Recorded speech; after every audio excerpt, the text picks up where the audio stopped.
ओम नमः शिवाय। हर हर महादेव। मित्रों, कैसे हैं आप सब? शिव शक्तुम चैनल पे आप सबका स्वागत है। चैनल पे यदि नए हैं तो विनम्रता से निवेदन करूंगा कि चैनल को सब्सक्राइब कर लें ताकि हमारे द्वारा बनाई हुई कोई वीडियो सबसे पहले आपको प्राप्त हो। वीडियो में और भी बहुत सारी ज्ञानवर्धक वीडियोस हैं, आप उनका भी लाभ ले सकते हैं। मित्रों, आज बात कर रहे हैं, बहुत सारे हमारे बंधुजन हैं, वो इस बारे में बहुत बार प्रश्न पूछते हैं, भक्त हमारे प्रश्न पूछते हैं, क्योंकि शास्त्र भी कहता है कि कम से कम 108 माला जब हम मंत्र जब किसी भी मंत्र का कर लेते हैं तो उसको एक तरह से पूरा माना जाता है। 108 से नीचे उसको पूरा नहीं मानते।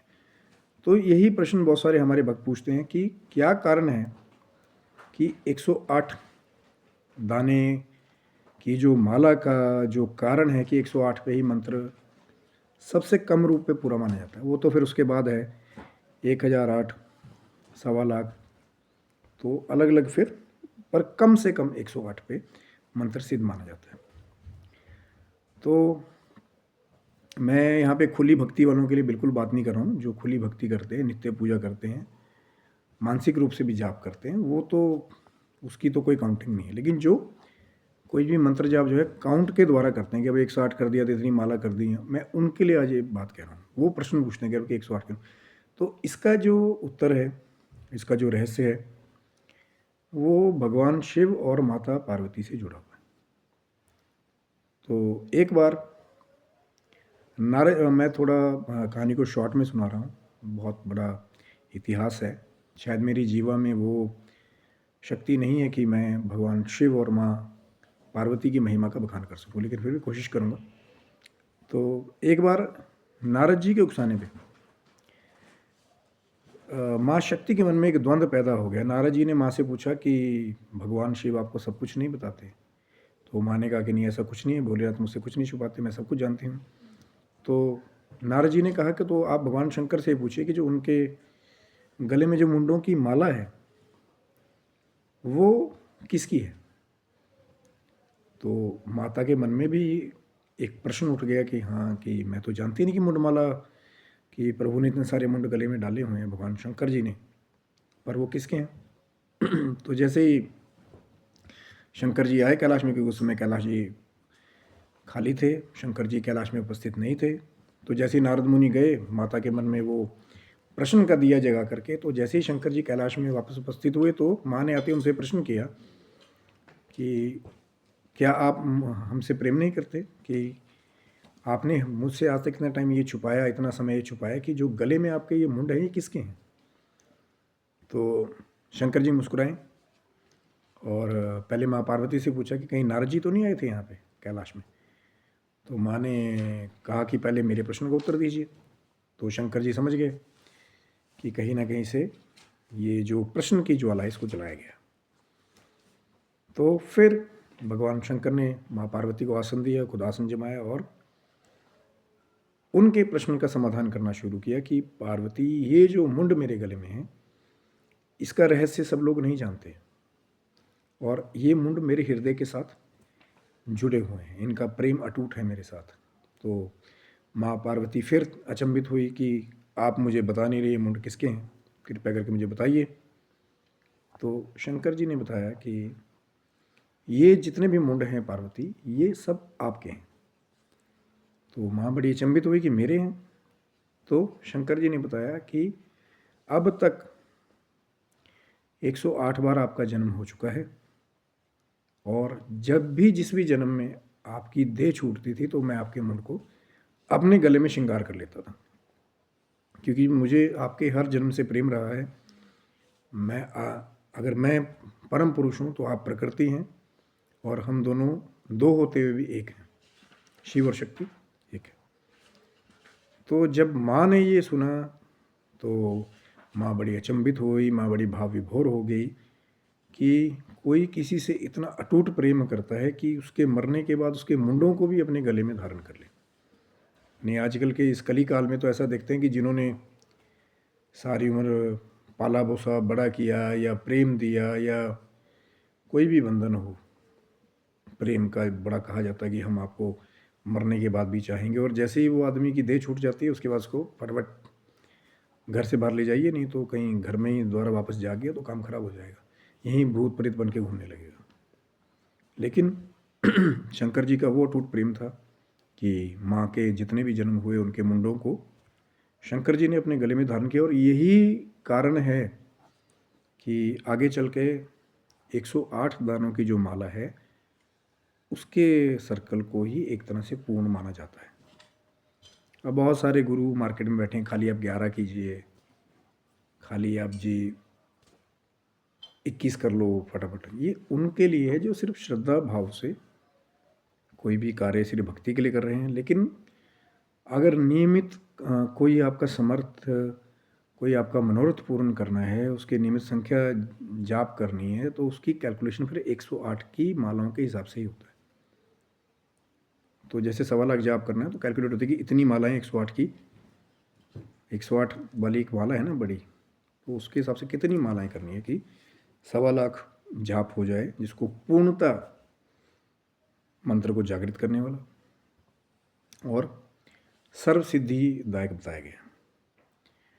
बहुत सारी चीज़ें हैं, लेकिन उससे जुड़ी हुई, माला से जुड़ी हुई। चैनल को सब्सक्राइब रखिएगा, थोड़ा थोड़ा ज्ञान आपको देने की कोशिश करेंगे कि मालाएं कौन सी लेनी चाहिए, रुद्राक्ष का आप धारण अगर कर रहे हैं, माला का उपयोग कर रहे हैं, कौन से मंत्र को किस माला पे जपना है, इसके बारे में भी बहुत सारा ज्ञान है। तभी मैं कह रहा हूँ चैनल को सब्सक्राइब रखिएगा। जाप भी बहुत सारे तरहों का है और उसके बारे में भी आगे चर्चा शायद भगवान शिव जी की कृपा होगी, चैनल पर लाने की कोशिश होगी। फिलहाल आज का जो हमारा ये टॉपिक था कि वही कारण था कि जो भक्त प्रश्न पूछते हैं कि क्यों 108 ही के द्वारा हम कैलकुलेशन करते हैं, 108 का कारण क्या है। तो माँ सती ने इतने अवतार लिए और जितने भी जन्म में उनका देह त्याग होता था, उनके मुंडों को शंकर जी धारण कर लेते थे, श्रृंगार कर लेते थे। तो ये है वो मुंडमाल का रहस्य कि शंकर जी के गले में किसके मुंड पड़े हैं। और इसीलिए मैं कह रहा हूँ कि अधूरी जानकारी बहुत कई बार ख़तरनाक होती है कि 11 ही करो जी, 21 ही करो जी।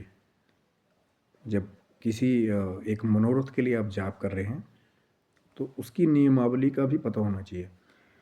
आसन, क्या आहार लेना, उसके बीच में क्या आहार वर्जित है और कितनी संख्या का जाप करना है। फिर वही बात आ गई किस माला पे करना है, क्योंकि अलग अलग देवी देवताओं की अलग अलग मालाएं जो है उनके निमित्त जाप के लिए बताई जाती हैं। अगर शंकर जी की मंत्र का आप जाप कर रहे हैं, जैसे कि ओम नमः शिवाय का जाप कर रहे हैं, तो रुद्राक्ष की माला पे बताया जाता है जाप करने के लिए। पर कोशिश करिए माला कहीं से खंडित ना हो। जो प्राकृतिक रूप से जो गोल दाने हैं, अगर वो आपको आजकल तो नेट पे सर्टिफाइड मालाएं भी अवेलेबल हैं, लेकिन अगर कहीं से आपको पता हो कि हाँ असली जो मुखी रुद्राक्ष हैं उनकी मालाएं मिल जाएं, पर जो असली मालाएं हैं, बड़ी दुख की बात है कि अगर आप बड़ी बड़ी दुकानों में, बड़ी बड़ी शॉप्स में, एस्ट्रोलॉजर्स के पास उनको पता करेंगे तो हज़ारों में, लाखों में उनकी कॉस्ट है। लेकिन कोई बात नहीं, माला नहीं है, मन में ही शंकर जी के नाम का आराधना करें, माँ जगदम्बा का ध्यान करें और धीरे धीरे करके ही फिर जो 108 से आप बढ़ते बढ़ते फिर कुछ 1008 पे आएंगे, फिर बढ़ते बढ़ते आप 1.25 लाख तक आएंगे। तो ऐसे ही धीरे धीरे चीज़ें बढ़ती हैं। लेकिन सबसे सफल ज़्यादा वही होता है जो धीरे धीरे उस मंत्र को पूरी तरह से, अब उसमें बहुत सारी चीज़ें हैं कि मंत्र का उच्चारण भी उसमें स्पष्ट शुद्ध अगर हो तो उसको पूरा फल मिलता है। अब जैसे ओम नमः शिवाय, शी श, तो कई लोग आपको बहुत सारे मिलेंगे शिवाय शिवाय शिवाय। उच्चारण का मैं किसी को गलत नहीं, सही नहीं बोलूँगा, यहाँ से विवाद करने का कोई भी उद्देश्य नहीं है। लेकिन शिवाय, ओम नमः शिवाय, जितना ये मत जल्दीबाजी कीजिए कि भाई मुझे संख्या ही पूरी करनी है। स्पष्टता से पहले मंत्र को अपनी जीवा पे आप सिद्ध कर लें, उसका उच्चारण करें, चाहे आप मानसिक जाप करते हैं, चाहे वाचिक करते हैं, उपांशु करते हैं। अब ये कौन कौन से जाप है, इसके लिए चैनल को सब्सक्राइब रखिएगा। बहुत जल्दी कोशिश होगी भगवान शिव जी की माँ जगदम्बा की कृपा से कि इस बारे में भी शायद चर्चा करेंगे कि ये कौन सा जाप है, वाचिक जाप कौन सा होता है, मानसिक जाप कौन सा होता है, वांछु जाप कौन सा होता है।